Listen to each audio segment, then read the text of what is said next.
Pensamos. Esta entidad patológica constituye un trastorno importante a nivel circulatorio, sobre todo, que no permite una buena irrigación de los tejidos. Y por ende, si no permite una buena irrigación de los tejidos, entonces el oxígeno que llega a la célula no llega o llega poco, constituyendo esto la llamada hipoxemia. Entonces, esa básicamente es, en pocas palabras, lo que constituye el shock. Entonces, acá está la definición de shock. Es un trastorno complejo del flujo sanguíneo que se caracteriza por una reacción de la perfusión ística, o sea, de la irrigación de los tejidos, y por ende del aporte de oxígeno, por debajo de niveles mínimos necesarios para satisfacer la demanda de los tejidos. El shock depende básicamente de, como hemos dicho, de la hipoxia. Acá tienen el aporte de oxígeno a los tejidos, a la célula, depende de dos grandes factores. Uno es el contenido de oxígeno en la sangre arterial y el otro es el gasto cardíaco. A su vez, el contenido de oxígeno en la sangre arterial depende de la cantidad de hemoglobina que presente la persona, de la saturación de oxígeno y también de la presión parcial de oxígeno. Por otro lado, el gasto cardíaco, que también se ve alterado en los casos de shock, depende normalmente del volumen que se lanza a través del corazón por latido y de la frecuencia cardíaca. Finalmente, este gasto cardíaco pues va a manifestarse con una alteración de la presión arterial. El volumen por latido, a su vez, como ustedes bien saben ya, fisiológicamente, hay un volumen en la precarga, o sea, el llenado de las aurículas. También el volumen por latido depende de la contractilidad de la fibra muscular miocárdica, o sea, del músculo del ventrículo. Y finalmente, depende de la poscarga. La poscarga está relacionada con la resistencia vascular sistémica. Todos estos factores dependientes van a estar alterados cuando existe este trastorno patológico. Es importante recordar también que cuando un volumen de sangre atraviesa el vaso, cualquiera que sea arteria o vena, lo hace inicialmente con determinada presión. Pero también al momento de salir de la arteria para llegar a la vena, o sea, transformarse de arteriola en vénula, sale con otra presión diferente. No es la misma presión inicial. Entonces, si hacemos una diferencial de presiones, diremos que esta diferencial de presiones depende directamente del flujo. Es directamente proporcional al flujo y es inversamente proporcional a la resistencia que ofrece cada vaso, sea arteria o sea vena. Todos estos datos son importantes a tener en cuenta cuando existe este trastorno del shock. ¿Qué mecanismos fisiopatológicos se dan en el shock? Como ya hemos mencionado, la falta de buena irrigación a nivel de los tejidos, la hipoperfusión. Apenas se da esta hipoperfusión, hay mecanismos que el organismo tiene que tratan de compensar este trastorno. Luego tenemos la hipoxemia, la baja del oxígeno a nivel celular, hipoxemia tisular, que origina, si esto se perpetúa, avanza, origina el metabolismo anaerobio. Normalmente no hay metabolismo anaerobio, pero cuando falta el oxígeno, entonces comienza a proliferar, digamos así, bacterias y gérmenes que viven básicamente en estados de anaerobiosis. Si continúa el estado de hipoxemia en el tejido, esto lleva a la acidosis. Y la acidosis es un factor importante a tomar en cuenta en en los niveles de shock, porque hay un producto, una sustancia que es el ácido láctico, que normalmente debe metabolizarse a nivel del hígado, a nivel del tejido muscular, pero esto no sucede cuando existe hipoxemia de por medio. Y eso lleva pues a la acidosis llamada acidosis metabólica, acidosis láctica.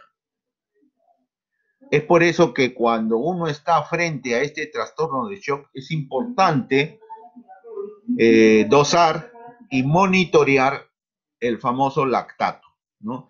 El lactato, que es el ácido láctico, que se acumula y que no es aclarado, o sea, que no es metabolizado en los tejidos, entonces prolifera y se incrementa ostensiblemente en los estados de shock. Entonces la acidosis es un factor importante.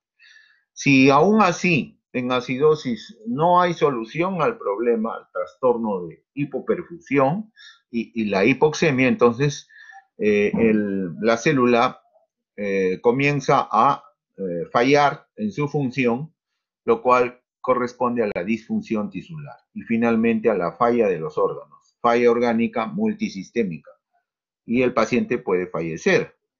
Esta es la opción entonces que presenta un paciente cuando inicia un trastorno de este tipo. Como respuesta compensatoria del organismo que mencionamos, apenas empieza la noxa del trastorno de circulación, tenemos dos básicamente.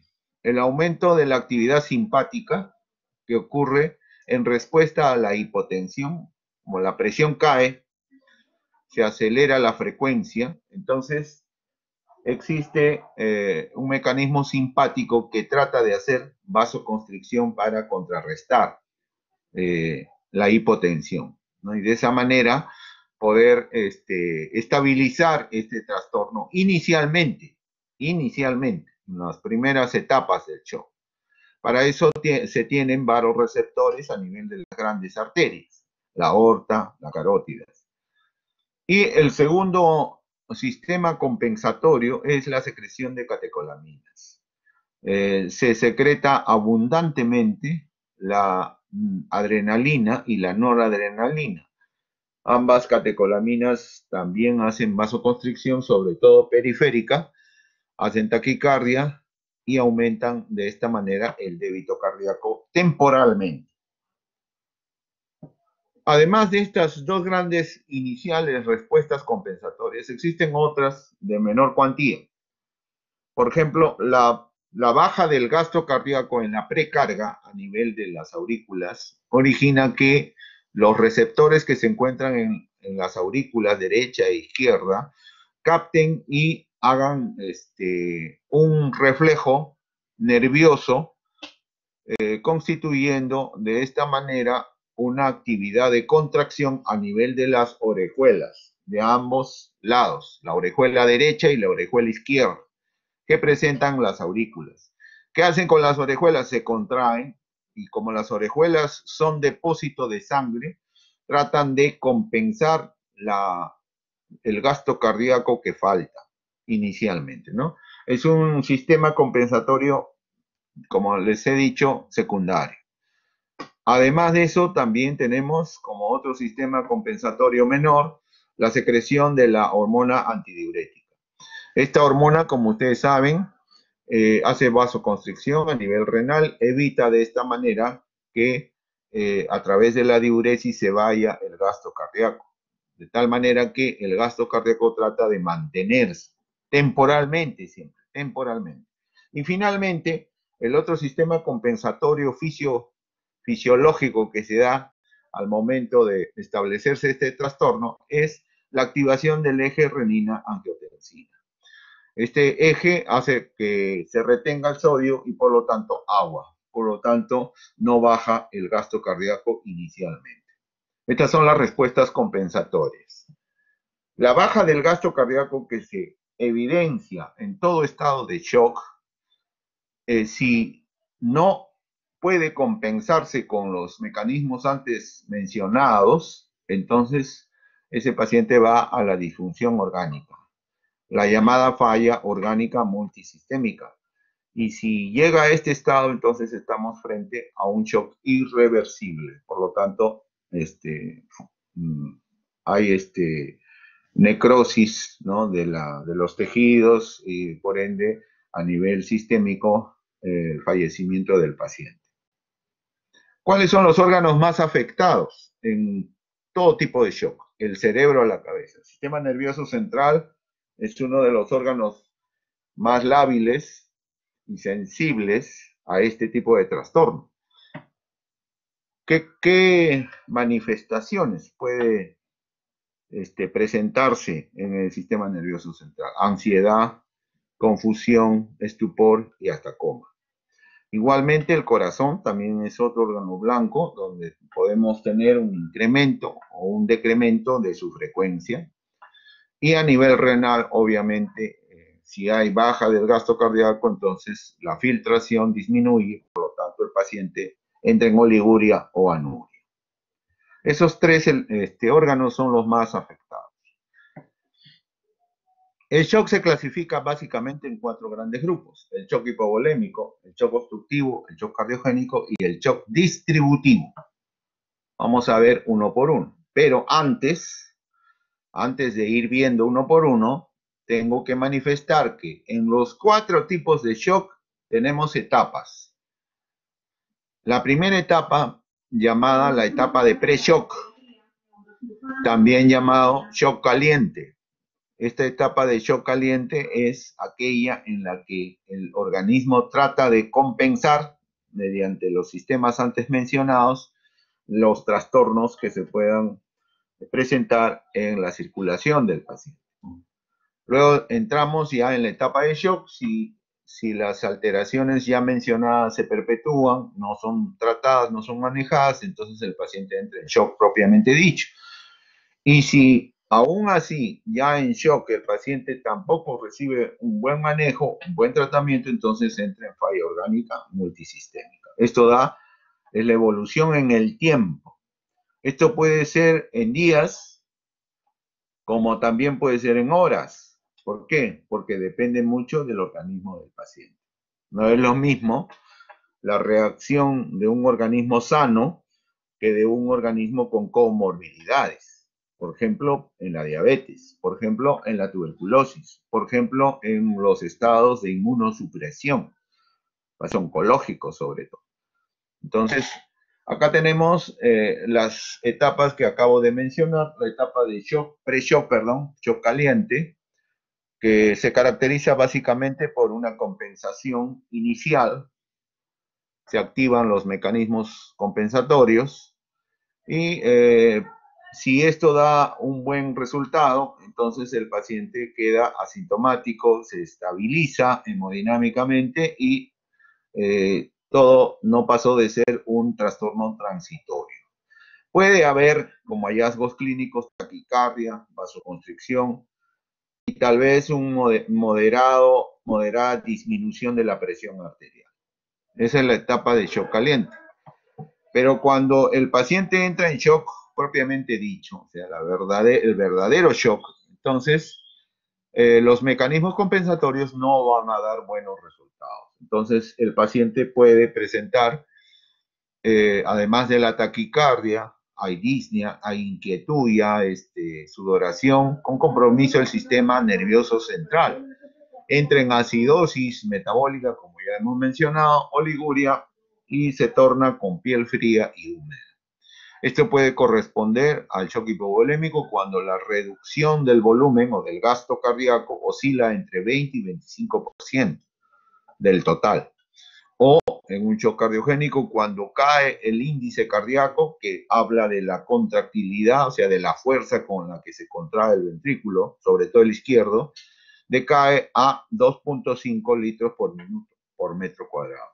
Y en el caso del shock distributivo, cuyo representante más importante es la sepsis, entonces se activan los mediadores que van a producir el síndrome inflamatorio de respuesta sistémica, ¿no? Entonces, pero por si acaso, quiero ser bien claro acá, el SIRS el síndrome de respuesta inflamatoria sistémica no solamente se produce en shock, también puede producirse en trauma, puede producirse en la cirugía amplia, grande, también, o en cualquier otra patología, no solamente en shock, por si acaso.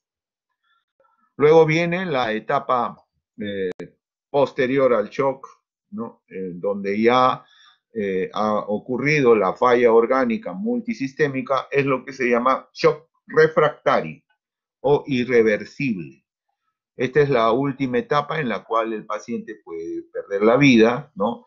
Y acá sí ya hay una exageración de la disfunción a nivel renal, puede llegar a anuria, una insuficiencia renal, la acidosis metabólica es bastante elevada, para eso hay que dosar, como ya les he dicho, el ácido láctico, lactato, en sangre, y generalmente aquí ya el sistema nervioso pues está en obnubilación y en coma.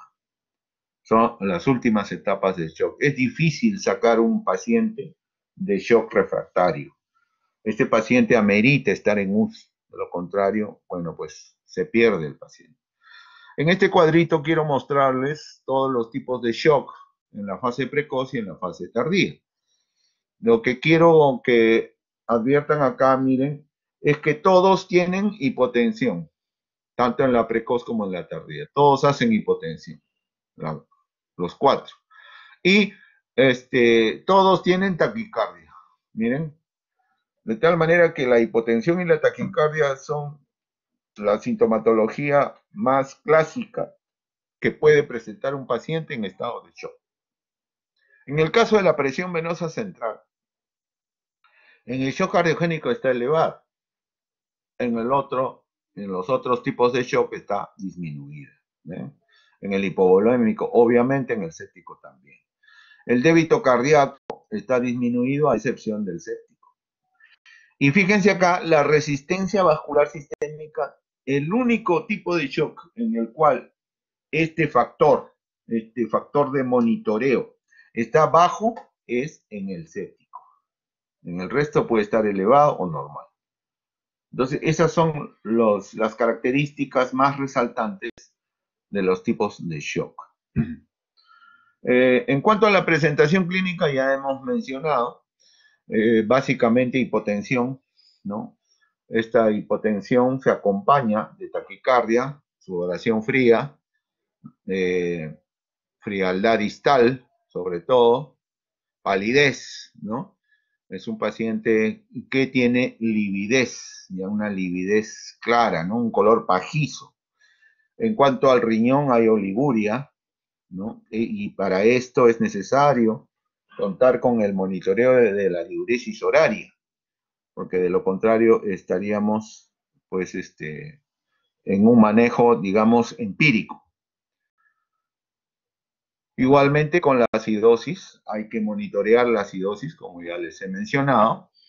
Fíjense, ahí en la bibliografía refiere que el shock que va progresando, ¿no? Y refleja una disminución del aclaramiento del ácido láctico, como les mencionaba, a nivel del hígado, riñón, músculo, etc. Su producción se incrementa, además por el metabolismo anaerobio, claro. Como no hay oxígeno en la célula, entonces predomina el metabolismo anaerobio. Y esto hace que se incremente el ácido láctico. Y esto lleva pues a la acidosis metabólica y a la hipoxia finalmente, empeorando la acidemia. También podemos tener alteraciones a nivel del sistema nervioso central, inicialmente agitación y luego ya depresión, ¿no? Y otras características.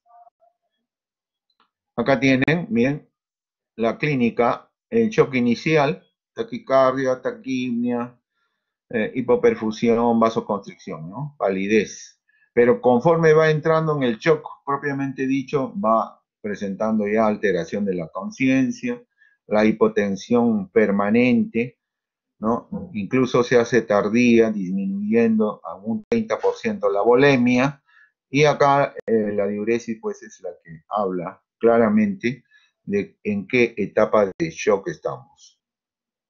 Vamos a iniciar entonces ahora sí la revisión de cada uno de los tipos de shock. Comenzaremos por el shock hipovolémico. El shock hipovolémico puede ser de dos tipos, el hemorrágico y el no hemorrágico, o aquel que se da por pérdida de fluidos. El más frecuente es este, el hemorrágico. Ese es el que más causa shock de este tipo, hipovolémico. Y entre ellos a la cabeza es el trauma, ¿no? En las emergencias pues se recibe generalmente por accidentes de tránsito, por agresiones, pacientes en shock hipovolémico. También está en segundo lugar las hemorragias digestivas, alta o baja, ¿no? La hemorragia digestiva alta, sobre todo producida por varices esofágicas, es causante muchas veces de shock hipovolémico y otras de menor cuantía. Cuando es no hemorrágico, ahí tenemos, fíjense, en cirugía a los quemados, sobre todo los grandes quemados, aquellos que tienen más del 50% de superficie corporal quemada, esos pacientes vienen en shock hipovolémico. Y en medicina se puede ver los que presentan diarrea crónica o los pacientes vomitadores que presentan obstrucción intestinal y hacen terceros espacios, ¿no? Por ejemplo, en el vólvulo de sigmoides, es una patología quirúrgica en la cual hay un gran tercer espacio que puede llevarlo en algunos casos al shock hipovolémico. Entonces ahí tienen los dos grandes grupos. ¿Qué falta en el shock hipovolémico? Hay una disminución del retorno venoso, o sea, el gasto cardíaco baja ostensiblemente. La volemia de la triada de shock, que es bomba cardíaca, resistencia vascular sistémica y volemia, es la volemia la que está alterada. Es necesario también recordar la triada de la muerte, ¿no? Que es causada por el shock hipovolémico. Explico rápidamente en qué consiste esto. La falta de irrigación, cuando baja el gasto cardíaco, o sea, la hipovolemia origina hipotermia, baja la temperatura. Y esta hipotermia es la que estimula en el organismo la coagulación sanguínea, la cascada de la coagulación sanguínea, alterándola. Y si la altera, puede llegar a presentar trastornos en la coagulación. El famoso CID, coagulación intravascular diseminada. Paralelamente con trastornos de la coagulación se da una falta de aclaramiento del ácido láctico, como ya hemos mencionado. ¿Por qué? Por la hipoxemia. La hipoxemia conduce a un incremento del metabolismo anaerobio. Entonces, esto conduce finalmente a la acidosis metabólica. Y la acidosis metabólica afecta grandemente a la fuerza de contractilidad del músculo miocárdico. Y por ende también esto va a conllevar nuevamente a la hipovolemia y la hipovolemia a la hipotermia. Entonces se forma pues un triángulo vicioso, ¿no? Que le llaman el triángulo de la muerte. Hay que romper este triángulo. De lo contrario, el paciente se puede perder. Es necesario también recordar acá la clasificación de shock hipovolémico en 4 grados, siendo el grado 1 el más leve, donde solamente se pierde hasta un 15%. Este es un primer grado, un segundo grado acá hasta el 30%. Los dos primeros pueden ser compensados, ¿no? Con soluciones cristaloides o coloides, dependiendo. Y puede autolimitarse. Pero en el grado 3 y en el grado 4, definitivamente este es un paciente que está sangrando. Y ese sangrado, lo único que va a parar el sangrado es la cirugía. Entonces estos pacientes ameritan centro quirúrgico inmediato. Entonces el shock hipovolémico generalmente es secundario a hemorragias o a pérdidas, como ya hemos mencionado, de otro tipo, pérdida de volumen, ¿no? El no hemorrágico sobre todo, ahí donde están los pacientes quemados. Es importante la terapia de los pacientes quemados inicial para poder compensar el shock. O pacientes traumatizados que vienen así, ¿no? En esta situación, eviscerados, ¿no? O también en medicina podemos encontrar pacientes con diarreas crónicas, en cirugía, pacientes fistulizados. Hay fístulas que dependen generalmente del tubo digestivo, del tracto digestivo, como por ejemplo las fístulas duodenales, las fístulas yeyunales, que hacen perder al paciente grandes volúmenes, ¿no? Y inclusive también hay fístulas pancreáticas, que también son de alto gasto, entonces pueden llevar o conllevar al paciente a un shock. En relación a pérdidas a nivel de renal que puedan originar shock hipovolémico, la diabetes a la cabeza, las dos diabetes, diabetes mellitus, diabetes insípida. También pérdida por evaporación, las quemaduras, que ya hemos mencionado. Desplazamiento de los compartimentos de fluidos, como el que ocurre en la obstrucción, o sea, los terceros espacios, que ya he mencionado, que también pueden originar el shock hipovolémico.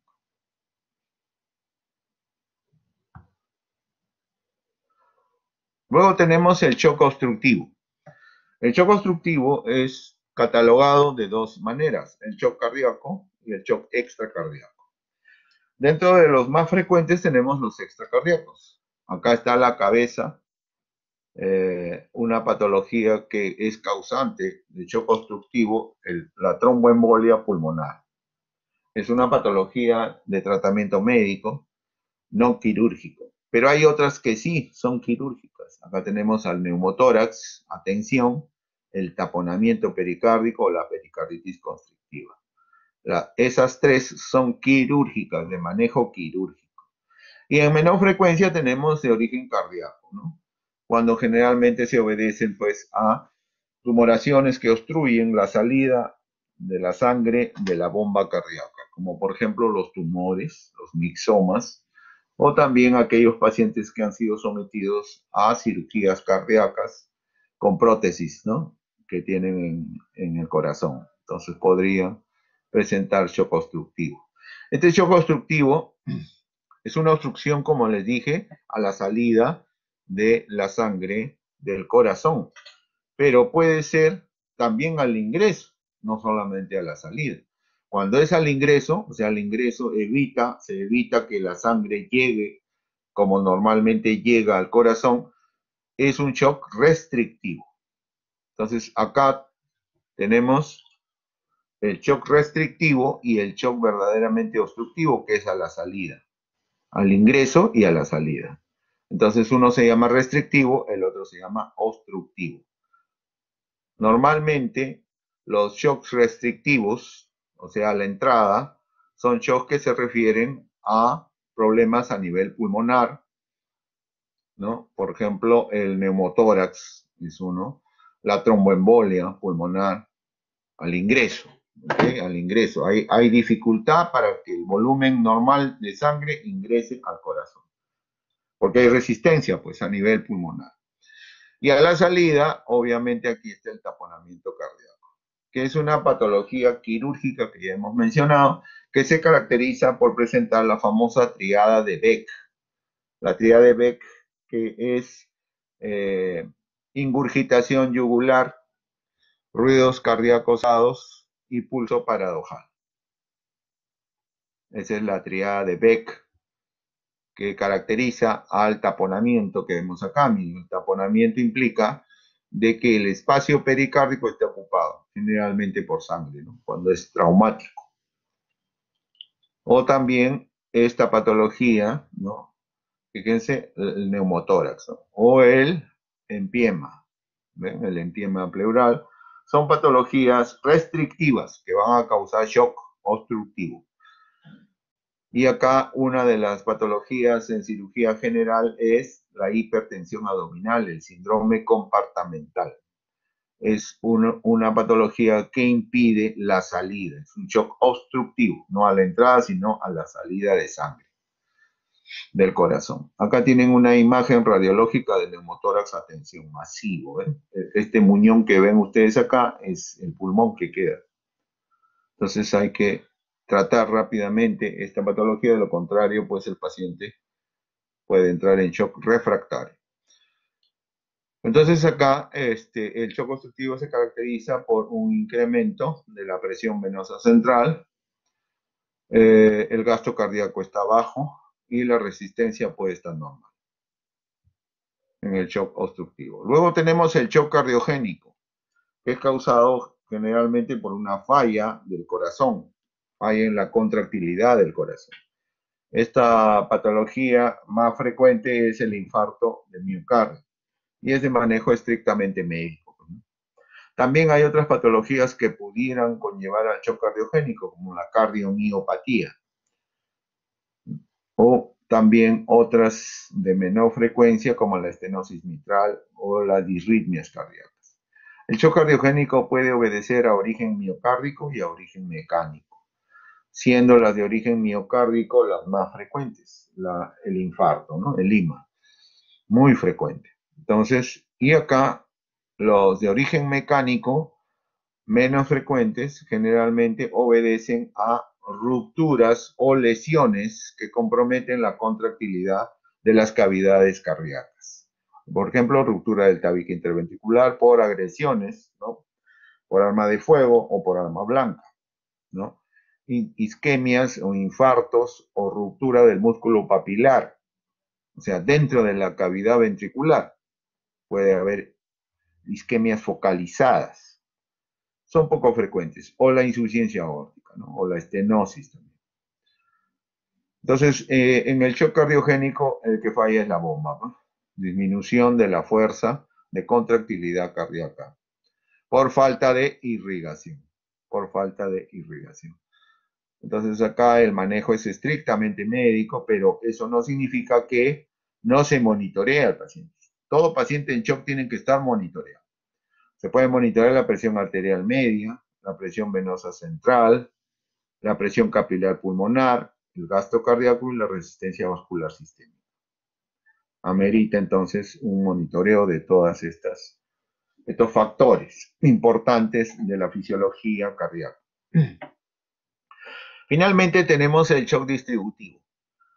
Este shock es un shock que se ve ampliamente en cirugía porque se trata del representante más fidedigno del shock distributivo, es el shock séptico. Y el shock séptico, pues, generalmente se origina porque hay un foco infeccioso que compromete sistémicamente a todo el aparato circulatorio, ¿no? También como parte del shock distributivo tenemos al shock anafiláctico o también al shock neurogénico y otros tipos de shock menos frecuentes como por ejemplo el shock originado endocrino, ¿no? Ahora vamos a ver. De la interacción entre el huésped, o sea, el organismo, y los gérmenes, se puede originar este síndrome de respuesta inflamatoria sistémica, que no significa que el paciente esté en sepsis o en shock, porque este síndrome puede también originarlo un trauma, una cirugía, un paciente quemado o un paciente con pancreatitis. El hecho de que el SIRS se presente en todos no significa que es patognomónico de un shock séptico. Entonces acá están los términos, ¿eh? El SIRS puede originar cuando existe la sepsis o una sepsis severa, una falla orgánica multisistémica o un shock séptico y luego al refractario y la falla orgánica multisistémica. Entonces esas son las etapas de evolución desde el SIRS. Pero desde el año 2016, en este tercer consenso internacional a nivel mundial, se viene aceptando como definición de sepsis y de shock séptico lo que ven ahí. Sepsis se le llama la disfunción orgánica causada por una respuesta anómala del huésped a la infección, que supone una amenaza para la supervivencia. Esta es la definición más aceptada de sepsis hasta la actualidad. Recuerden, es la disfunción orgánica causada por una respuesta anómala del huésped a la infección que supone una amenaza para la supervivencia, que no es lo mismo que el shock séptico. El shock séptico ya es una disfunción circulatoria, metabólica y celular secundaria al proceso séptico. O sea, un paciente puede estar en sepsis, pero no en shock séptico. ¿Ok? Eso que quede bien claro. Entonces acá, si el paciente está en sepsis y queremos saber si va al shock séptico, entonces puede presentar uno o dos de estos criterios, ¿no? Cuando la presión arterial media es menor de 60, a pesar de que se le ha pasado cristaloides y se mantiene en menor de 60, a pesar del tratamiento, entonces estamos frente a un shock séptico. O, de lo contrario, cuando la presión arterial media es mayor de 60 o mayor de 80 en los hipertensos, pero con tratamiento de dopamina o noradrenalina, ¿ok? Que son sustancias vasoactivas en el tratamiento del shock.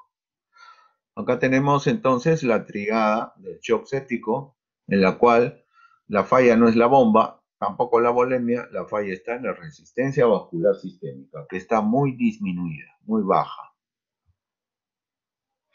Es un shock llamado también vasodilatado, como ven.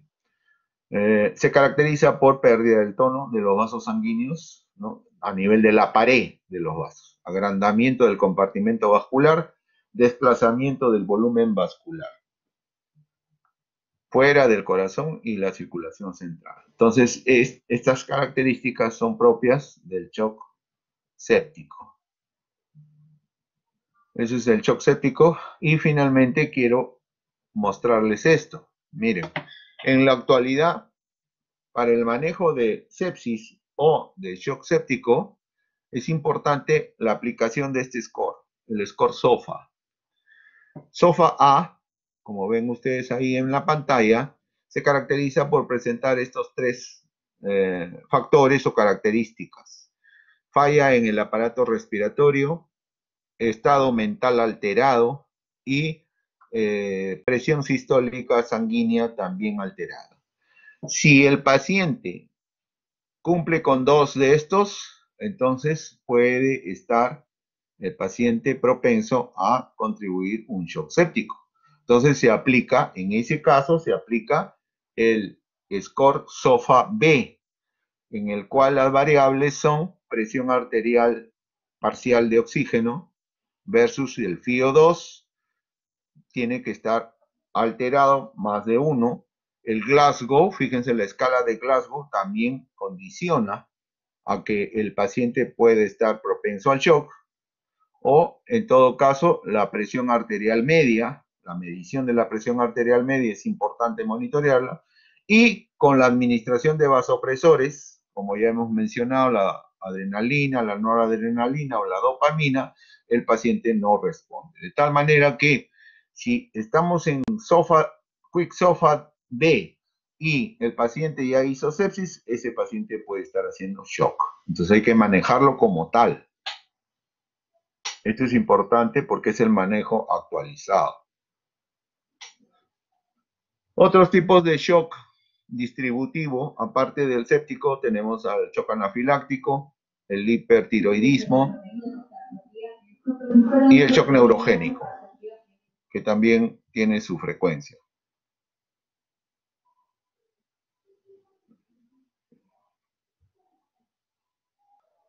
El shock neurogénico es una patología que generalmente se produce por una disminución del control simpático del tono vascular, y esto obedece a un defecto a nivel central. Generalmente se presenta en pacientes con lesiones a nivel central, tipo tumoraciones, neoplasias cerebrales, ¿no?, o pacientes que han sufrido trauma vértebromedular, como ven ustedes acá en el número 6. Esto es bastante frecuente en nuestro medio. Luego también, secundariamente, a la acción de depresores, o sea, pacientes que son sometidos a antipsicóticos, ¿no? Ansiolíticos de por vida, ¿no? Pacientes que toman crónicamente estos depresores. O cuando la anestesia general también se complica, no estando el paciente en el plano adecuado, puede llevar al shock neurogénico, con hipoxia. Cuando la falta de glucosa puede haber una reacción insulínica también, ¿no? Entonces, la glicemia es otro factor importante para el control del shock, en este caso del shock neurogénico. En cuanto al shock anafiláctico, como ya conocemos todos, se presenta generalmente porque es una reacción alérgica con la gran producción de histamina a nivel sanguíneo. Entonces, el organismo reacciona produciendo histamina y esta histamina finalmente va a realizar la vasodilatación de las arterias y las ménulas y una broncoconstricción a nivel del aparato respiratorio alto, produciendo edema laringio, broncoespasmo, etcétera, etcétera. Entonces, muchas veces en shock anafiláctico interviene el cirujano para poder permeabilizar la vía aérea, realizando el procedimiento llamado traqueostomía, que en la actualidad ya se usa poco, en la actualidad se usa la cricotiroidotomía. Muy bien, entonces, para monitorear este tipo de shock distributivo, sobre todo el séptico, tenemos todos estos factores de monitoreo, como ya hemos mencionado. Entonces, en conclusión, de los 4 tipos de shock, el hipovolémico, el cardiogénico y el obstructivo, condicionan el gasto cardíaco bajo con hipoxemia a nivel tisular. En cambio, el shock vasodilatado o shock séptico está con gasto cardíaco normal, pero acá lo que está fallando es el incremento de la permeabilidad a nivel sanguíneo, o sea, con una muy baja resistencia vascular sistémica. Lo que conlleva finalmente también a que la irrigación y el oxígeno no llegue bien a los tejidos, por lo tanto, hipoxemia. Ambos tipos, o los 4 tipos de shock conllevan a hipoxemia. Cuando se trata estos pacientes, que generalmente se hacen un servicio de trauma shock, ni bien uno está haciendo la historia clínica, ya se va dando cuenta de qué tipo de shock puede presentar el paciente. Y inmediatamente uno tiene que tener alternativas de solución para brindarle al paciente. Si se presenta, por ejemplo, se sospecha de un shock cardiogénico, el infarto. Y obviamente ahí el manejo es cardiológico o por el intensivista, a solicitar las enzimas respectivas cardíacas para ver en qué grado está el electrocardiograma, ¿no? Si es un shock séptico distributivo, entonces hay que ver el foco infeccioso, iniciar antibiótico terapia o cirugía. Si es hipovolémico, hay que ver la historia clínica, si se trata de un traumatizado, cirugía igualmente y compensación hemodinámica con fluidoterapia. Y si es obstructivo, como hemos visto, la causa más frecuente de este tipo de shock es la tromboembolia pulmonar. Entonces ahí el intensivista tiene que usar los trombolíticos.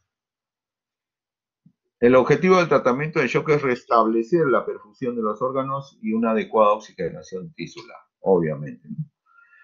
Amerita un paciente en este estado una evaluación permanente, constante, del estado de conciencia, de cómo está el sistema nervioso central, la frecuencia cardíaca, el color de la piel, el llenado capilar y todos los factores de monitoreo antes mencionados. Para el manejo del shock es importante establecer pautas, ¿no? Primero, hay que corregir el problema primario. Por ejemplo, si es un shock séptico, entonces tengo que eliminar el foco infeccioso. Eso es corregir el problema. Si es un shock hipovolémico, tengo que parar el sangrado. ¿Entienden? Entonces, eliminar el problema primario. Segundo, oxigenar al paciente. Brindarle asistencia ventilatoria, como hemos visto, es un trastorno que implica una disminución de la oxigenación de la célula, por lo tanto, combatir la hipoxemia. Y reponer la volemia, ¿no? Que está en casi todos los tipos de shock baja. Para reponer la volemia hay que considerar el primer factor, que es redistribución de los líquidos. Esto es importante, sobre todo cuando uno está en lugares en los cuales no tiene muchas alternativas de solución. ustedes que van a hacer el serum, es importante saber redistribuir los líquidos en un paciente. Y transfusión de los líquidos, infusión de los líquidos, qué tipo de líquidos, ya vamos a ver. La corrección de la acidosis, si el paciente está en acidosis, mediante un dosaje de gases en sangre, hay que corregir eso, y la administración de drogas inotrópicas, ¿no? Los digitálicos, las aminas simpático-miméticas, los vasodilatadores, etcétera, etcétera. Se utilizan bastante en el manejo del shock. Además, la asistencia cardíaca, si en caso es necesario, RCP, y finalmente un factor importante que ayuda bastante a los pacientes en estado de shock es el soporte nutricional. Para inicialmente evaluar, estos pacientes ameritan dos tipos de evaluación, una evaluación inicial y una evaluación secundaria. Inicialmente, el manejo durante las primeras 6 horas es control de la PVC, presión arterial media, diuresis horaria, saturación de oxígeno, mejoría del estado mental, mejoría de la perfusión hística y, fíjense esto, dosar lactato. Eso es importante. Normalmente el lactato lo debemos mantener en menos de 2 milimoles por litro. No debe incrementarse, definitivamente, porque si se incrementa estamos frente a un paciente que va a la acidosis metabólica. El dosaje de lactato es básico, muy importante. Entonces, estas mediciones tienen que hacerse en forma permanente con todos los factores de monitoreo ya mencionados. Muchas veces el control y el seguimiento de estos factores de monitoreo se realizan mediante catéteres especiales, ¿no? Por ejemplo, para medir la presión arterial pulmonar en la arteria pulmonar, existen unos catéteres denominados Swan-Ganz que llegan hasta la arteria. La colocación de estos catéteres se hace en sala de operaciones y lo hace generalmente el intensivista o el cardiólogo, intervencionista. Entonces, este es un factor de monitoreo importante tanto como la presión venosa central, ¿no? Entonces, esos factores hay que estarlos monitoreando permanentemente. En cuanto a la oxigenoterapia, hay que brindarle apoyo oxigenatorio al paciente inicialmente tan solo con oxígeno en cánulas, ¿no? Cánulas nasales, ¿no? O de lo contrario, si el paciente sigue en hipoxemia, entonces brindarle asistencia ventilatoria. Esto implica ventilación mecánica asistida, o sea, la intubación del paciente. Si el paciente no mejora su saturación, definitivamente hay que intubar al paciente. Y acá están los criterios para la intubación endotraqueal, que los ve el anestesiólogo y también el intensivista. Fíjense, un esfuerzo excesivo para ventilar el paciente, una frecuencia respiratoria muy elevada, por encima de 35 por minuto, y los valores propios de cada pulmón, a verlos y evaluarlos por neumología. Entonces, este es un manejo multidisciplinario, ¿ven? Que se hace necesario cuando el paciente está ya en UCI. En cuanto a la volemia, se asume que inicialmente se debe hacer la redistribución y luego la infusión. ¿En qué consiste la redistribución? En colocar al paciente en determinada posición, como es la posición de Trendelenburg. ¿En qué significa la posición de Trendelenburg? Elevar los miembros inferiores por encima del tronco en 30 grados y disminuir, o sea, descender la cabeza 15 grados por debajo del cuello. Esa es la posición de Trendelenburg que ayuda a la redistribución. El poco gasto cardíaco que tiene ese paciente tiene que ir a los órganos más importantes, el cerebro, el corazón y el riñón. Eso es la redistribución. La infusión. Se asume que primero hay que ver cuál es la vía. En cuanto a la vía de infusión, se asume que debe ser una vía central, no vías periféricas, Para poder compensar un paciente se asume que tenemos que tener acceso a vías centrales, como por ejemplo la vena subclavia, la vena yugular interna. ¿Qué tipo de líquidos administrar?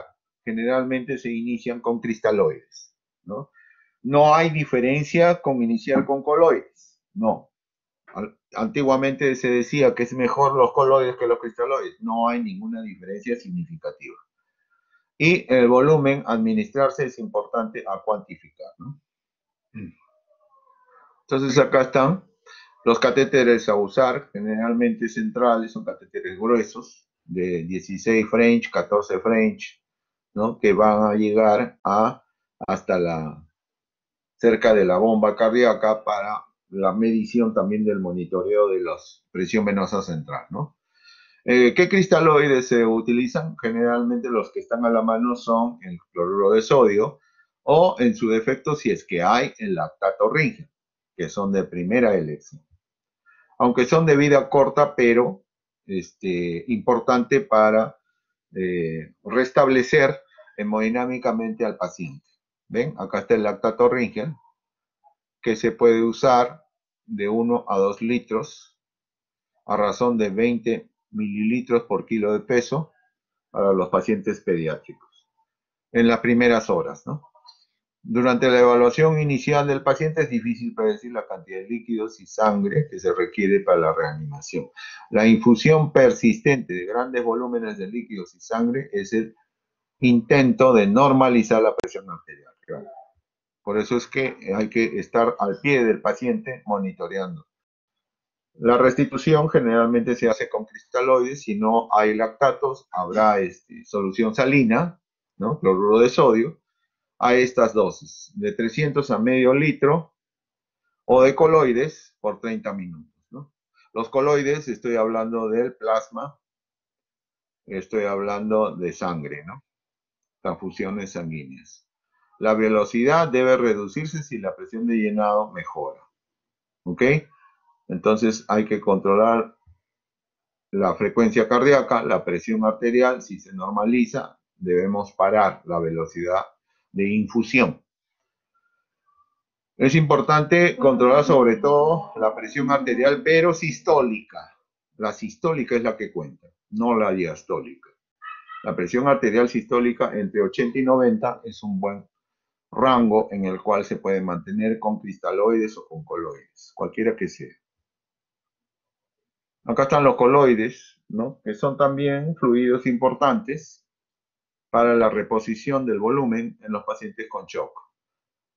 Estos son los cristaloides que hemos visto, lactato rígido en solución salina o en su defecto dextrosa, pero la dextrosa se usa poco porque no se mantiene en el intravascular. En cambio el coloide sí, el coloide, el plasma sobre todo, que es un medio importante que se mantiene más tiempo en el intravascular y que puede ser transportador de oxígeno o no transportador de oxígeno. Entre los que no transportan oxígeno, la albúmina, plasma freco congelado, y en el mercado existen otros coloides como el dextrano, la poligelina, que se usa bastante, ¿no? No transportan oxígeno. Deberíamos tener transportadores de oxígeno porque hay hipoxemia en estos casos. Entonces, si el paciente pierde sangre, ¿qué hay que darle? Lo mejor que hay que darle es sangre, ¿no? O en su defecto también paquete globular, ¿no? O otros quelados sintéticos que también pueden transportar el oxígeno. Esta es la respuesta que puede haber inicialmente a la infusión de los líquidos. Miren, puede haber respuesta rápida con todos estos parámetros de monitoreo, ¿no? O una respuesta transitoria. Ya desde el momento que hay una respuesta transitoria o mínima, entonces el paciente indica que es de mal pronóstico. Ese paciente está yendo al shock refractario. Hay que evitar eso. En esos casos hay que utilizar los vasopresores, ¿no? Por ejemplo, la noradrenalina, que es muy usado, es mucho más potente que la dopamina. O en su defecto, si no hay ninguno, adrenalina. Este es un paralelo entre las ventajas de noradrenalina y dopamina. Fíjense, la noradrenalina o norepinefrina aumenta la presión por vasoconstricción, con poco cambio de la frecuencia cardíaca y menor incremento del volumen del bombeo. Es más potente. La dopamina aumenta la presión arterial y el gasto cardíaco por aumento del volumen de bombeo y de la frecuencia cardíaca. Puede ser útil en pacientes con función sistólica comprometida. Se prefiere la noradrenalina. El uso de corticoides es discutido, sobre todo cuando se trata de shock séptico. En el shock séptico se usa más, ¿no? Sobre todo cuando los pacientes están en plena etapa de shock. Muchas veces da buenos resultados, sobre todo la hidrocortisona, ¿no? Tienen la dosis de hidrocortisona 300 miligramos por día en shock séptico, pero para sepsis no. Estamos hablando de shock séptico. Entonces, el shock distributivo, ¿no? Es un shock importante en cirugía, en el cual tiene varios factores a considerar en el manejo terapéutico. Lo importante es la antibiótico terapia. Eso es importantísimo. Una antibiótico-terapia de amplio espectro. Es importante asegurar los antibióticos, una buena vía, un gasto cardíaco adecuado, y de esa manera el paciente está compensado hemodinámicamente y puede ingresar a sala de operaciones. Es importante también remarcar en el shock séptico el uso racional y adecuado de los antibióticos de acuerdo al foco infeccioso. Una cuestión es tratar empíricamente estos pacientes brindándole antibiótico terapia sin cultivos. Eso es un tratamiento empírico. Lo académico es, antes de iniciar antibióticos, cultivar al paciente. Hemocultivos, coprocultivos, urocultivos, etc.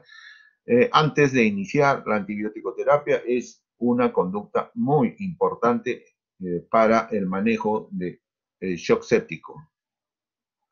Y acá están las dosis de las aminas dopaminérgicas que pueden usarse en todo tipo de shock, básicamente en el shock séptico. Esta diapositiva para que ustedes vean cómo un paciente en UCI con un cuadro de shock, sobre todo séptico, se puede monitorear. Miren, lo primero es que hay que dosar el ácido láctico, el lactato, y hay que evaluar cómo va, si va aumentando o va disminuyendo. Luego, cultivar antes de iniciar antibióticos. Segundo. Tercero, administrar antibióticos de amplio espectro. Eso es importante. Iniciar vía endovenosa a razón de 30 miligramos por kilo de peso en volumen, iniciando con cristaloides para combatir la hipotensión o el lactato mayor de 4. Y finalmente, iniciar vasopresores, entre ellos la dopamina o la noradrenalina, si es que no hay mejoría de la presión arterial media con líquidos endovenosos. Entonces, ese debe ser la conducta que hay que tomar frente a estos pacientes. En el shock constructivo, generalmente, este es reversible cuando se elimina el fenómeno de carácter mecánico que pudiera estar evitando la llegada o la salida del volumen sanguíneo del corazón. Finalmente, consideraciones especiales a tener en cuenta, ¿no? Por ejemplo, pacientes de edad avanzada, pacientes atletas, sobre todo porque los atletas son bradicárdicos y pueden aumentar entre 15 y 20% el volumen sistólico, ¿no? Entonces, normalmente estos pacientes son bradicárdicos y son hipotensos. Hay que tener mucho en cuenta eso en condiciones normales. Las gestantes también. ¿Por qué? Porque la pérdida del gasto cardíaco puede manifestar anormalidades en ambos, tanto en el niño como en la madre. Y el uso de medicamentos como los beta-adrenérgicos en aquellos pacientes que utilizan beta-adrenérgicos de por vida, bloqueadores de los canales de calcio, ¿no?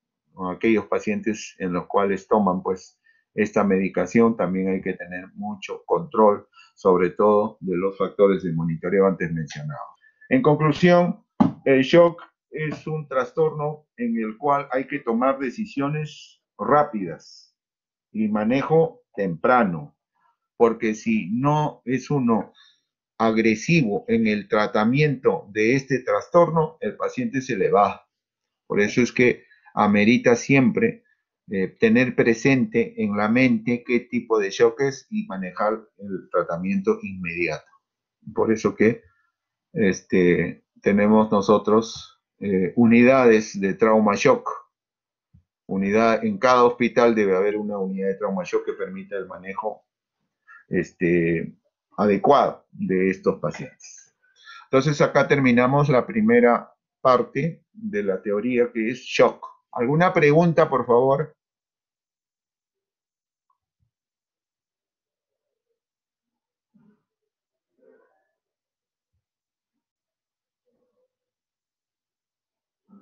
Si no quieren hablar por el micro o no pueden, entonces háganlo a través del chat. Si quieren preguntar algo, ¿ya? Por favor. Bien, parece que todo está claro. Vamos entonces a iniciar la segunda clase, que es correspondiente a heridas.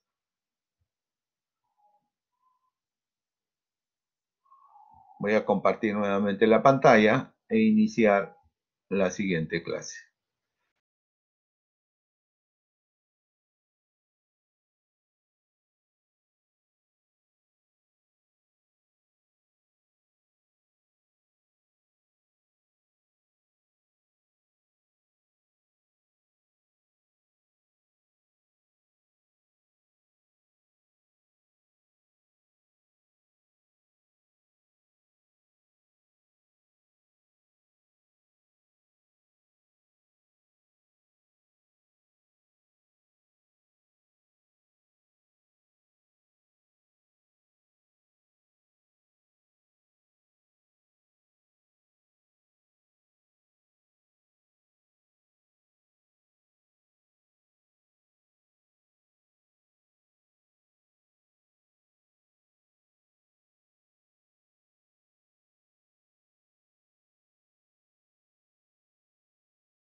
Bien, se me fue el internet, pero ahora ya he regresado, así que vamos a continuar con la clase. A ver.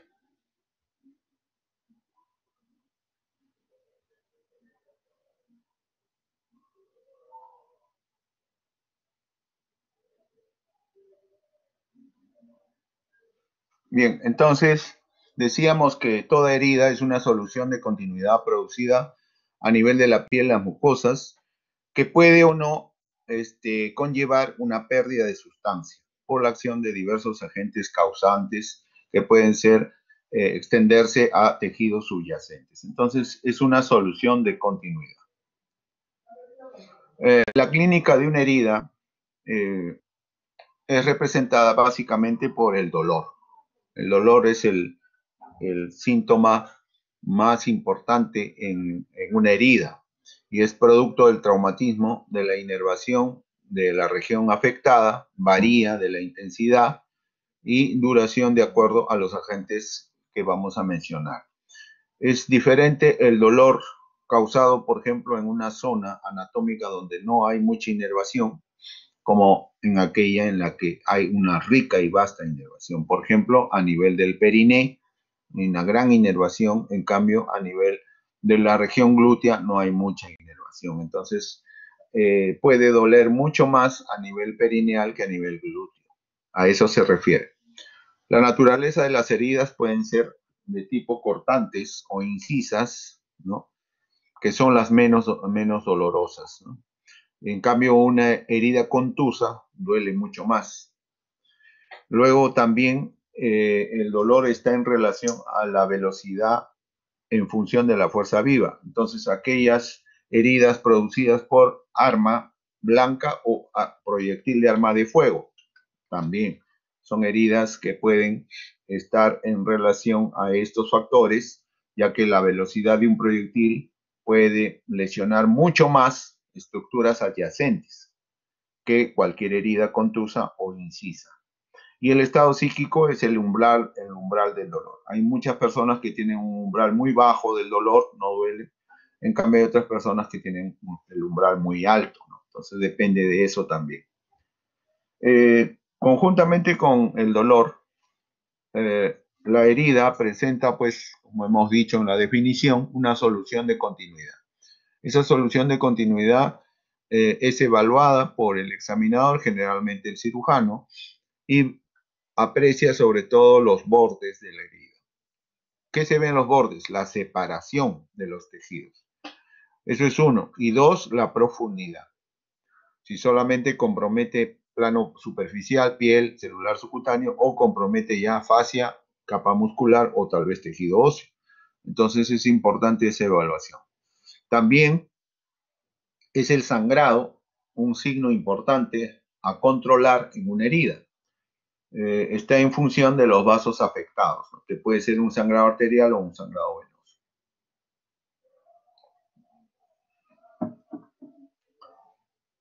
Entonces, todos estos son factores en la evaluación de las heridas. Las heridas se clasifican de diversas formas, pueden ser traumáticas o quirúrgicas. También tenemos otra clasificación en quirúrgicas y no quirúrgicas, ¿no? Las quirúrgicas pueden ser agudas y pueden ser crónicas, igual las no quirúrgicas. Dentro de las quirúrgicas agudas tenemos las intervenciones quirúrgicas de los pacientes. Las incisiones que se realizan en un paciente son heridas quirúrgicas agudas. Las crónicas, como por ejemplo, son heridas quirúrgicas que se han vuelto a abrir. Se han cerrado inicialmente, han salido de sala de operaciones con la herida cerrada, pero han hecho dehiscencia, o sea, se abren en la evolución postoperatoria. ¿Por qué? Porque se infectan generalmente. Y las no quirúrgicas, que son agudas, son aquellas producidas por objetos punzocortantes o contusiones o quemaduras, etcétera, ¿no? Las agudas. Las crónicas son aquellas heridas que se mantienen por algún problema de fondo sistémico, por ejemplo, una disfunción en la irrigación venosa en los miembros inferiores, las heridas varicosas, o también un problema a nivel de la irrigación de tejidos que se encuentran comprimidos por presión, las úlceras por presión, o sea, las escaras están acá.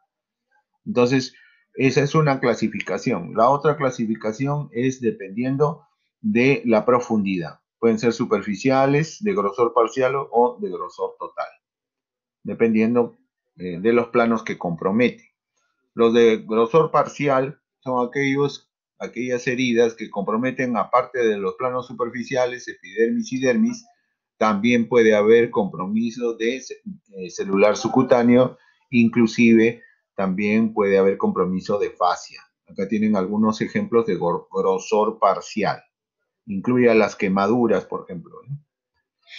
Y de grosor total, aquellas pues en la cual ha comprometido la capa muscular y cavidades profundas, ¿no? Por ejemplo, ahí tienen una herida operatoria de grosor total. También hay clasificaciones quirúrgicas de las heridas operatorias, llamadas ISO, infección del sitio operatorio. Esta clasificación detalla aquellas infecciones que son superficiales, llamadas isosuperficiales, o que comprometen planos más profundos, isoprofundas, o que comprometen ya cavidades, isoórgano-espacio. Entonces las primeras, isosuperficiales, solo comprometen piel, celular, subcutáneo. Las segundas ya avanzan hasta fascia y plano muscular. Y las últimas ya ingresan a cavidad. Otra clasificación de heridas son por el mecanismo de producción, cómo se producen, por el grado de contaminación, de acuerdo a la pérdida de tejido y misceláneas. Por el mecanismo de producción pueden ser, como ya hemos dicho, incisas o cortantes, contusas, o una combinación de las dos, contuso-cortantes, o heridas perforantes. Son 4. Estas son las incisas, son las que duelen menos, duelen poco. Estas son las contusas, tienen mayor destrucción del tejido internamente. O las heridas penetrantes, ¿no? Que generalmente son producidas por arma blanca o en su defecto por proyectil, ¿no? Y tienen un arma blanca también que puede comprometer cavidades, ¿no? Luego tenemos las heridas clasificadas por contaminación, que son heridas limpias, limpias contaminadas, contaminadas y heridas sucias o infectadas.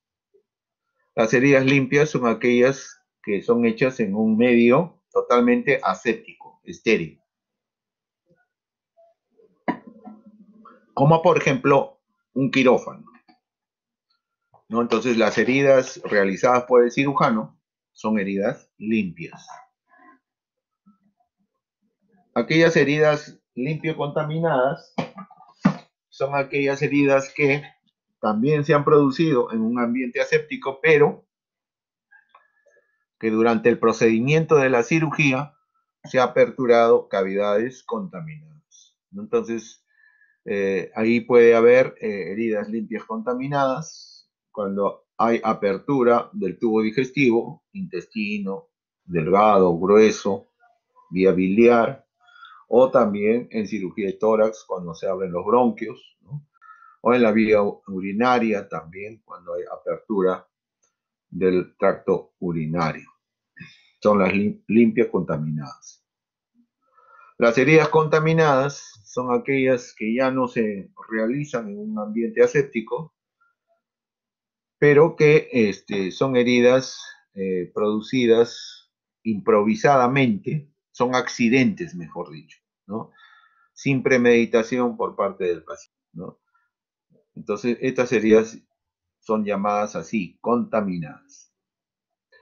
Y las heridas sucias son heridas ya totalmente contaminadas, infectadas con secreciones que pueden ser purulentas o cualquier otro tipo de secreción. Pueden ser secreción fecal también. Son heridas ya sumamente contaminadas. Pueden ser quirúrgicas también, por ejemplo, heridas por peritonitis. Pacientes que son operados de peritonitis muchas veces se infecta la herida y la secreción fluye a través de la misma herida, ¿no? Son heridas sucias, son heridas contaminadas. Acá tienen las heridas limpias, producidas por el cirujano, las heridas limpio contaminadas.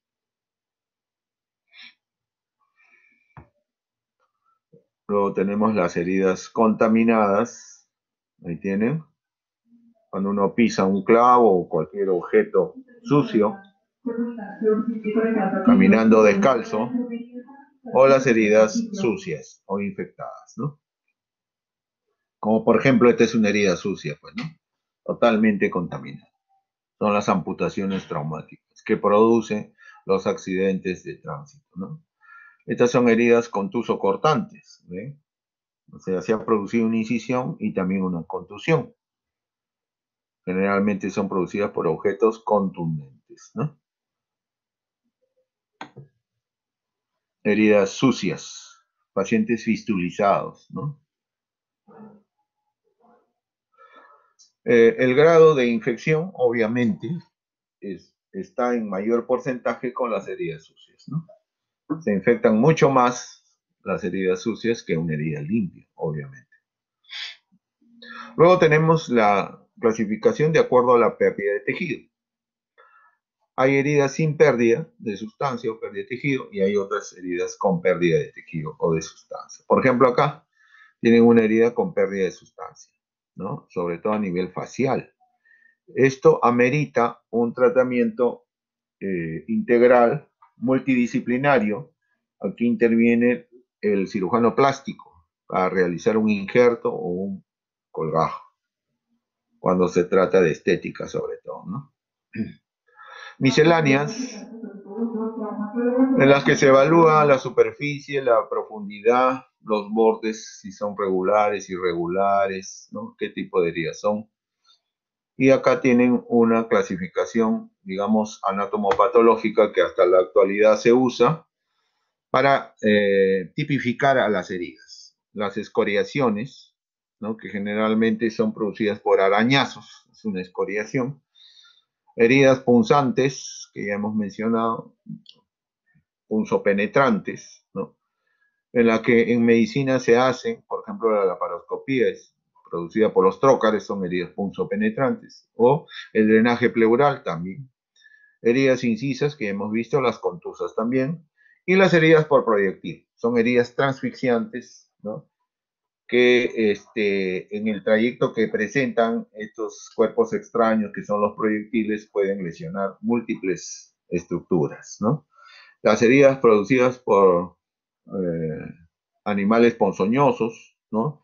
Arañas, ofidios, ¿no? Son heridas también a considerar. Acá tienen, por ejemplo, en la parte superior la abrasión, que es una herida superficial, ¿eh?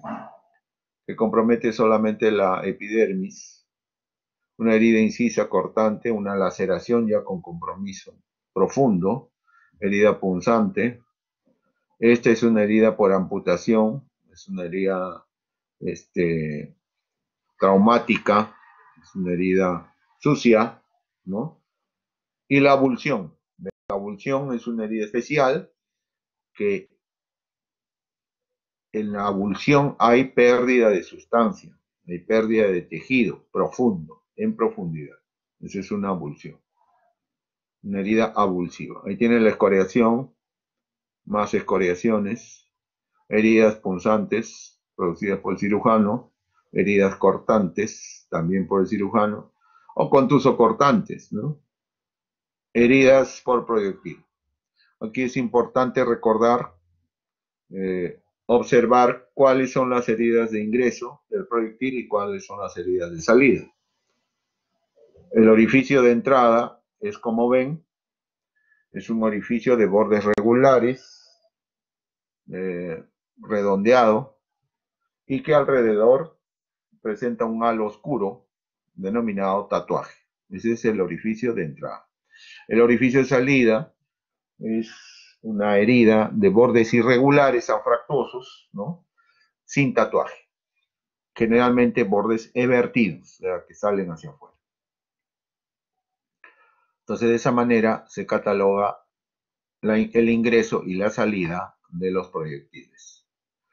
Otras heridas producidas por mordeduras, ¿no? Mordedura canina, mordedura de otros animales, gatos, ratas, etcétera. Son heridas pequeñas, ¿no? Pero que conllevan pues una contaminación de los planos anatómicos. Entonces aquí sí hay que utilizar pues los antibióticos, ¿no? Una herida a tomar en cuenta es la herida de mordedura humana, que es la más grave. La herida por mordedura humana puede conllevar muchas veces a heridas sucias, heridas muy infectadas, ¿no? Por la gran proliferación de bacterias que se encuentran en la cavidad oral.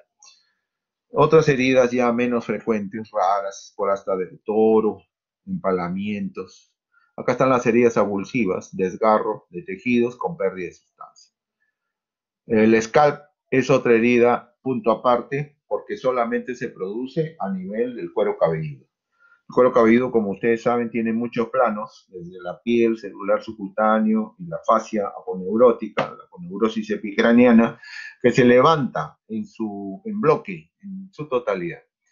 Entonces, dejando ver el hueso, los frontales, los parietales. Entonces, eso se llama scalp. Estas heridas ameritan una sutura en dos planos. Tenemos también las heridas compuestas, que son también soluciones de continuidad irregulares, con gran pérdida de tejido, pero acá la diferencia con la abulsiva es que acá hay compromiso de tendones, músculos, vasos y nervios.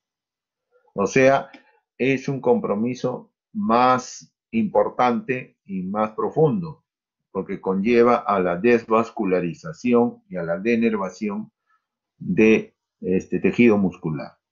Y una herida complicada es una herida en la cual hay pérdida de sustancia que puede comprometer vísceras, ¿no? Como glándulas, conductos, por ejemplo, las heridas profundas en la cara que puede comprometer la parótida, la glándula parótida, u órganos superficiales como el globo ocular, la laringe, etc.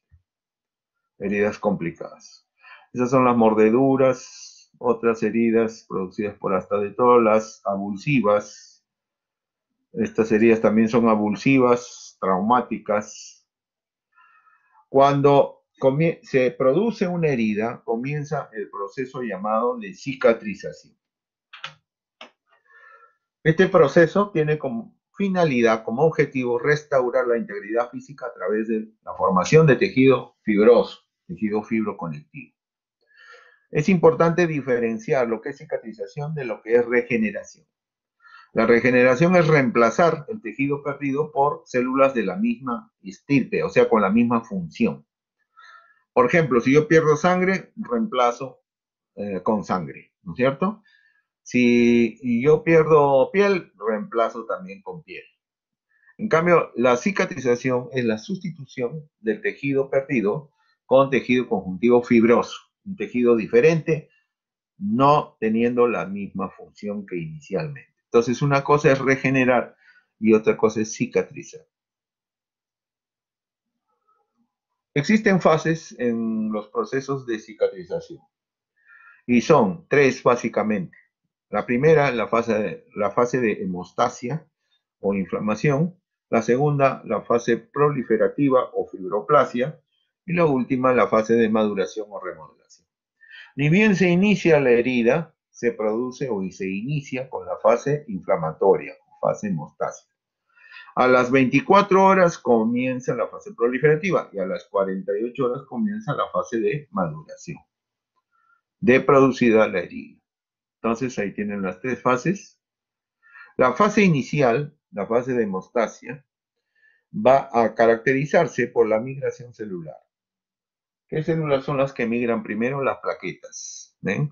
Las plaquetas son las que llegan a la zona de la herida para formar el llamado trombo y controlar el sangrado, ¿no? Controlar el sangrado, controlar la hemorragia y formar los hematomas. Se forman los hematomas inicialmente. Luego de las plaquetas vienen los glóbulos blancos, o sea, los leucocitos. Primero inicia su migración después de las plaquetas. Tenemos a los neutrófilos, luego los macrófagos y finalmente los linfocitos. Esto se produce en la primera fase, o sea, la fase inflamatoria. La proliferación de leucocitos hace posible la limpieza de la herida, sobre todo la limpieza de tejido desvitalizado, ¿no? No solamente limpieza de la herida, sino también limpieza de la contaminación de la herida. Entonces ahí es importante esto. Y paralelamente a la migración de estas células, se da la proliferación de neovasos, la angiogénesis, que le llamamos así, ¿no? Luego ya empieza la otra fase, la fase proliferativa. ¿Ven? La primera, entonces, la fase inflamatoria puede durar hasta una semana, 5 días, como ven ahí, y se caracteriza por lo que ya he mencionado. ¿Quién hace posible la migración de los leucocitos? Hace posible las células denominadas mastocitos que producen serotonina e histamina, ¿no? Van a hacer posible la migración de estas células. Entonces, los leucocitos migran gracias a la presencia de histamina, serotonina, y paralelamente, como les digo, se van formando neovasos, angiogénesis, en el tejido nuevo, ¿no? Luego la fase proliferativa, que puede durar hasta 2 semanas, 14 días, y cuya característica más importante es la proliferación de fibroblastos. Estos fibroblastos producen el colágeno, que van a producir la matriz, la nueva matriz de la herida, ¿no? Matriz que va a rellenar el tejido que falta. Entonces, lo que sí, en esta fase proliferativa se continúa con la angiogénesis, sigue con la formación de neovasos. Entonces, ahí están los fibroblastos, que migran también a la región de la herida y hacen posible la formación de la matriz. Ahí está la matriz, esta es la matriz, ¿eh? En esa matriz tenemos pues glóbulos blancos, tenemos plaquetas, tenemos de todo, linfocitos, etcétera, etcétera, ¿no? Y fibroblastos, claro, que producen el colágeno. Finalmente, la fase de maduración y remodelación, que puede durar hasta años, 3 años, y que se caracteriza por limpiar el tejido fibroso o conectivo, hace una limpieza, de tal manera que este tejido fibroso se reabsorbe, produciendo una contracción del herida. Por eso la cicatriz disminuye de tamaño. Y dura pues hasta años. Como ven ustedes, se contrae la herida y se produce pues una disminución de la extensión de la herida. Entonces, este algoritmo hay que tomarlo siempre en cuenta. ¿Por qué? Porque producida la injuria se produce en la primera fase de hemostasia, la segunda fase de inflamación, proliferación, ¿ven? Luego la tercera fase viene la contracción y remodelación, finalmente, ¿no? Siempre paralelas a la segunda y tercera fase, la producción de neovasos. Finalmente se tiene la herida cicatrizada. Factores que alteran la cicatrización, la edad del paciente, el estado nutricional. Hay pacientes desnutridos que verdaderamente no cicatrizan nunca. Alteraciones hematológicas, como por ejemplo el PTI, la púrpura trombocitopénica idiopática. Cuando hay pacientes que tienen plaquetas bajas, es difícil pues que haya una cicatrización adecuada. Diátesis hemorrágicas, alteraciones a nivel sanguíneo, trastornos metabólicos, acá es un punto aparte la diabetes. La diabetes es una enfermedad sistémica que compromete vasos de gran calibre y de pequeño calibre también. Entonces, está alterada la cicatrización en los diabéticos. Aquellos que tienen terapia hormonal prolongada con corticoides, pacientes oncológicos. Otros factores que retardan también la cicatrización, tenemos las infecciones. Una herida infectada nunca va a cicatrizar. Primero hay que limpiarla. De antibióticos se limpia bien la herida y comienza la cicatrización. O si hay presencia de cuerpo extraño, Eso es importante, ¿no? Por eso hay que explorar bien la herida. Hematomas o en zonas donde hay mucha movilización, por ejemplo, la muñeca, los dedos, ¿no? Demora la cicatrización, retarda la cicatrización. La tensión en la sutura, nunca hay que poner una sutura a tensión, ¿no? Eso es importante para el tratamiento. Cuando hay edema, nunca suturar una herida, hay que esperar que baje el edema y el grado de vascularidad de la zona de la herida. Factores de acción genérica o general, ahí tienen a la diabetes nuevamente, el uso de corticoides, las infecciones, todo lo que hemos ya mencionado. La diabetes, como les decía, es una enfermedad que afecta a los vasos grandes y vasos pequeños. Lo más importante para las heridas son la afección que tienen los vasos pequeños, o sea, la llamada, no la enfermedad macrovascular, como ven ustedes ahí, que es causante ya de muertes, sino la enfermedad microvascular, o sea, la microangiopatía diabética. ¿Y por qué se da la microangiopatía diabética en los diabéticos? Porque es una alteración de las paredes de los vasos capilares. ¿Y en qué se altera? Se altera porque se produce un engrosamiento de la pared del vaso. ¿Y ese engrosamiento por qué? Porque hay un depósito de sustancia hialina exagerada. Entonces, eso hace que la pared esté alterada, por lo tanto, no funcionante. Lo más importante es que no hay un estrechamiento de la luz capilar, claro, no se estenosa totalmente, pero al disminuir la luz por este engrosamiento, irriga menos el tejido. Por lo tanto, si hay menor irrigación a isquemia, hay poca cicatrización. Hay que recordar siempre eso porque generalmente recibimos una buena cantidad de diabéticos en las emergencias. Otras alteraciones también son insuficiencias vasculares, sobre todo en miembros inferiores, venosas, ¿no? Lo cual conlleva pues a heridas crónicas, ¿no? Como ya hemos mencionado, las heridas varicosas, ¿no? A ver. Entonces, estas úlceras o heridas varicosas pueden tener duración de años, ¿no? Lo importante en estos casos es sacar esas venas que ya no funcionan, que están insuficientes. Generalmente son las safenas, ¿no? La vena safena interna o la vena safena externa. Acá tienen, por ejemplo, un diabético en el cual a nivel del pie pues se producen estas alteraciones, ¿no? Difícil de cicatrización, ¿no? Son heridas crónicas, ¿no? Complicaciones de la cicatrización.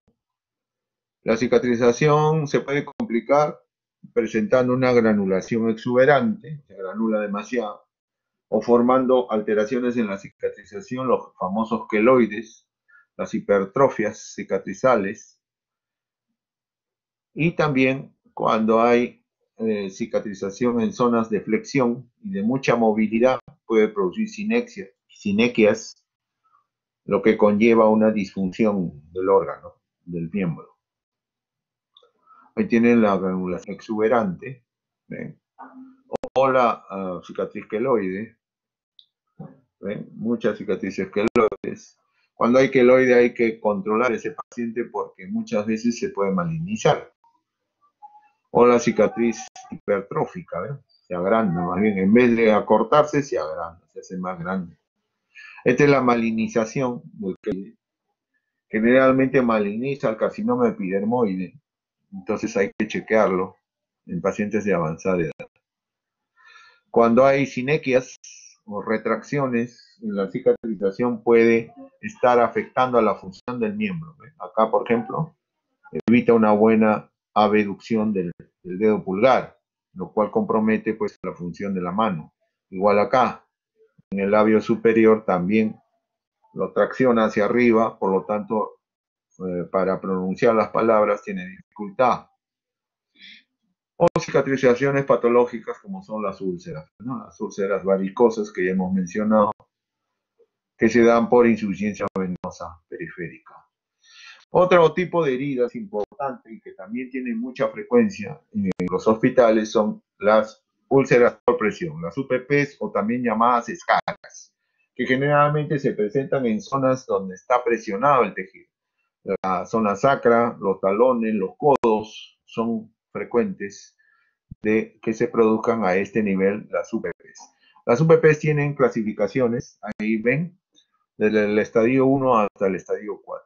Una úlcera por presión de estadio 1 solamente a planos superficiales y se afecta solamente con un enrojecimiento, una flogosis de estos planos, ¿no?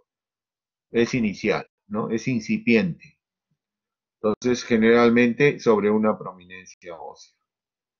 Se torna una hiperpigmentación de la piel en este primer estadio. En el segundo estadio ya la úlcera se profundiza hacia la dermis. La úlcera puede estar abierta, ¿no? O también puede presentar ya un lecho de tipo rosado, sin secreción todavía, pero puede presentar una vesícula ya, intacta o abierta, de sangre, ¿no? Entonces, cuando ya hay compromiso profundo y vesículas sanguíneas, o hemáticas le llaman así, entonces estadio 2.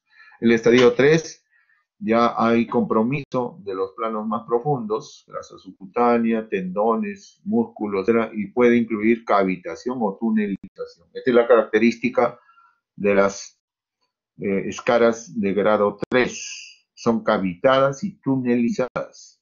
Y el estadio 4 ya es una exposición total de los planos profundos, ¿no? Músculos, tendones, huesos, etcétera. Y sobre todo, con compromiso de irrigación del tejido. Está necrótico el tejido. Entonces es un estadio avanzado, ¿no? Ahí tienen las UPPs grado 1, grado 2, grado 3, grado 4. No clasificable porque ya está necrótico el tejido.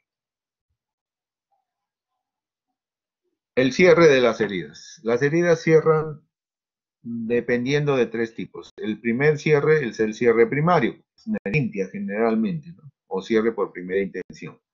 Es una herida que se sutura, ¿no? Inmediatamente con el procedimiento que ustedes ya conocen y no hay ningún problema, como ven, esa herida cicatriza por primera intención, o así también. Luego tenemos el cierre por segunda intención.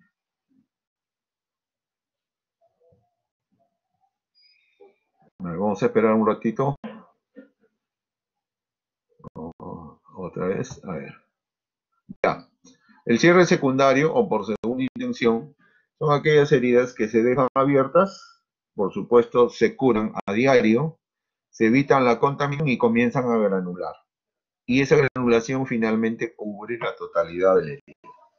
Ese es un cierre por segunda intención. Ahí tienen un cierre por segunda intención. Demora, obviamente, 2-3 semanas, pero cierra. Ahí tienen un cierre por segunda intención. Y el tercer tipo de cierre es el cierre diferido o cierre por tercera intención. También le llaman así. Es una combinación de los dos primeros, ¿no? Se deja la herida que cierre, que granule sola, que cierre por segunda intención, y luego cuando la herida está totalmente limpia y los bordes ya están afrotados, se le pone puntos. O sea, se hace un cierre primario. De tal manera que la herida termina cerrada. Es importante recordar que en una herida sucia o contaminada, mayor de 6 horas de evolución, generalmente estas heridas se dejan que cierre por segunda intención, curándolas a diario. La curación es importante. Pero si tienen menos de 6 horas hay que evaluar si tiene signos de contaminación o no. Si ustedes ven que tiene menos de 6 horas la herida sucia y hay secreción purulenta, fecaloidea, etcétera, entonces siempre cierre por segunda intención con antibiótico. Pero si no hay infección, entonces se debrida, se limpia la herida quirúrgicamente y se cierra primariamente. Cierre por primera intención. Entonces, este algoritmo es importante recordarlo para el tratamiento y manejo de las heridas sucias. De las heridas sucias. A ver, me está fallando un poco el internet. Ya, ahora para el tratamiento de las heridas. Es importante, primero, evaluar las heridas localmente. Hay que hacer una buena historia clínica. Hay que hacer el interrogatorio y en qué circunstancias se ha producido la herida, ¿no? Hay que valorar la profundidad y ver la extensión, ¿no? Si hay presencia de cuerpo extraño. Luego de haber hecho una buena anamnesis, infiltrar la herida con anestésico local, silocaína generalmente, o bupivacaína, para que dure más. Siempre es importante que la silocaína que se utiliza para bloquear la herida sea sin epinefrina, porque muchas veces se utiliza con epinefrina, lo cual conlleva a una isquemia, sobre todo de tejidos periféricos, como por ejemplo los tejidos perineales, ¿no? Los pasos a seguir son: primero se explora la profundidad, se ve si hay cuerpo extraño, ¿no? Se extirpa estos cuerpos, se hace la limpieza, el tejido no viable, hay debridación, y luego se prepara, se bloquea y se hace la exploración del plano profundo. Luego de haber hecho la exploración del plano profundo y limpia bien la herida y ha hecho una buena hemostasia, entonces se procede al cierre, la aproximación. Aquí hay que tomar la decisión si la herida va a cerrar por primera intención, por segunda intención o de forma diferida, ¿no? Entonces, si es profunda, hay que afrontar fascia y luego celular subcutáneo o piel. O también se puede usar, aparte del material de sutura, grapas, ¿no? Cuando hay. Y finalmente hacer el seguimiento del paciente, ¿no? Para ver cómo va la herida. En cuanto a la hemostasia, hay la necesidad de saber que hay varios tipos de hemostasia: la hemostasia digital, la hemostasia instrumentada, con pinzas, ¿no? Puede, en algunos casos, cuando el sangrado es profuso, realizarse este procedimiento que se llama torniquete, ¿no? Para evitar que el paciente se desangre y haya pérdida de volumen importante. Por ejemplo, acá, ¿no? Una amputación traumática es una herida que sangra muchísimo. También puede hacerse uso de hemostáticos que hay en el mercado. Por ejemplo, la oxitocina. Hay apósitos, ¿no?, que tienen oxitocina o que tienen trombina también, que favorecen la hemostasia. Acá tienen heridas ya crónicas. Es importante, sobre todo cuando son úlceras varicosas o también UPPs, realizar la curación diaria, o en su defecto, si no es diario, realizar cada 6 horas, 2 veces por día, ¿no? Porque estas heridas son factibles de infectarse rápidamente. El uso de antibióticos está cuestionado, locales sobre todo. Utilizar antibióticos en la herida no tiene diferencia significativa con utilizar antibióticos sistémicos. Es preferible usar los antibióticos sistémicos, sobre todo cuando hay colonización, ¿no?, de la bacteria ya en el huésped. La herida ya tiene secreción. Tipos de curación: tenemos las curaciones convencionales y las avanzadas, ¿no? Es importante, como les dije, la utilización de material estéril, muy importante, para no contaminar más la herida. Y para eso tenemos los famosos apósitos, que pueden ser primarios, secundarios, y cuyo modo de acción pueden ser pasivos o activos. Pasivos los que cubren nomás, activos aquellos que tienen antibióticos, los que tienen material antibacteriano, ¿no? Hay apósitos en el mercado de este tipo. El apósito tiene que promover la cicatrización, no puede causar dolor, no tiene olor, no puede causar alergias. Es un apósito biológico, se llama así. Ahí tienen dos apósitos: el apósito primario, que va sobre la misma herida, y el secundario, que va encima. Son apósitos biológicos.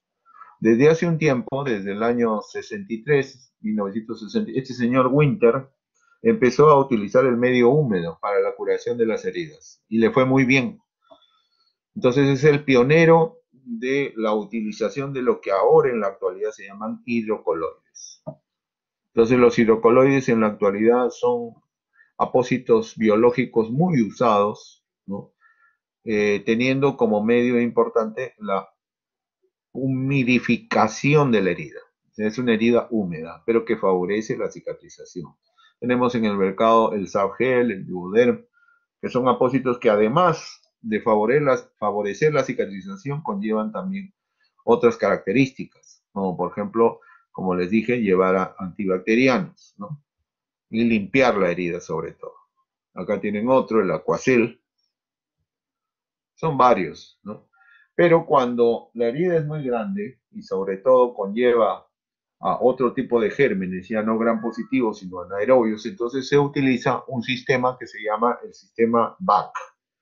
El sistema BAC implica crear un ambiente exento de aire, exento de oxígeno. Ahí está. Se cubre toda la herida con un apósito bien hermético y este apósito tiene un orificio central a través del cual se conecta un dren tubular a un aparato que succiona permanentemente. Por lo tanto, la succión hace presión negativa, por lo tanto se crea un medio anaerobio acá, lo cual hace posible y estimula la cicatrización y la proliferación de tejido cicatrizal.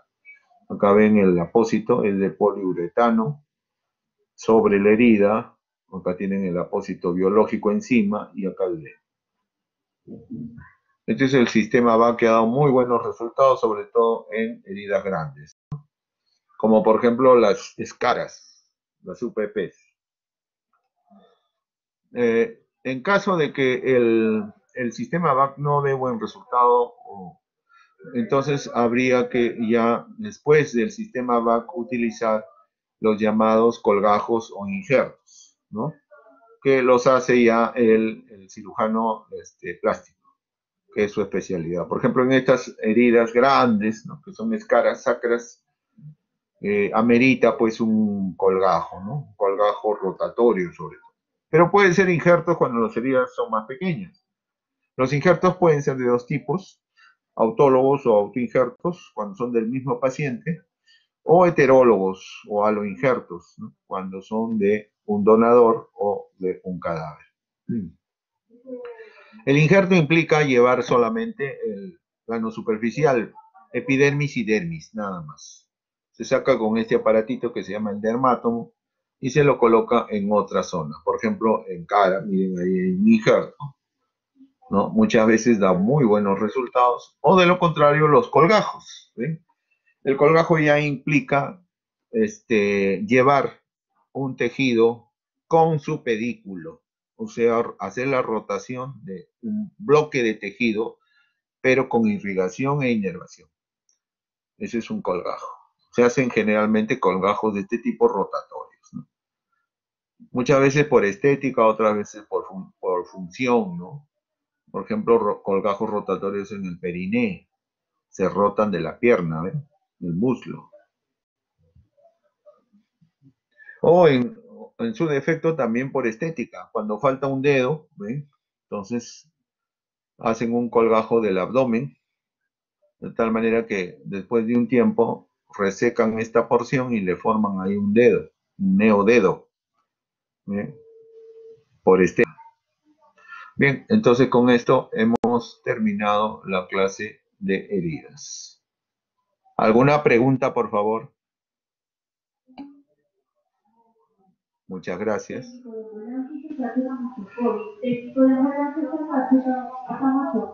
Bien, entonces vamos a pasar la lista. A ver, atentos al llamado por su apellido, por su nombre. Kelly Ludeña. Doctor, presente. Muy bien. Manuel Marín. Presente, doctor. Muy bien.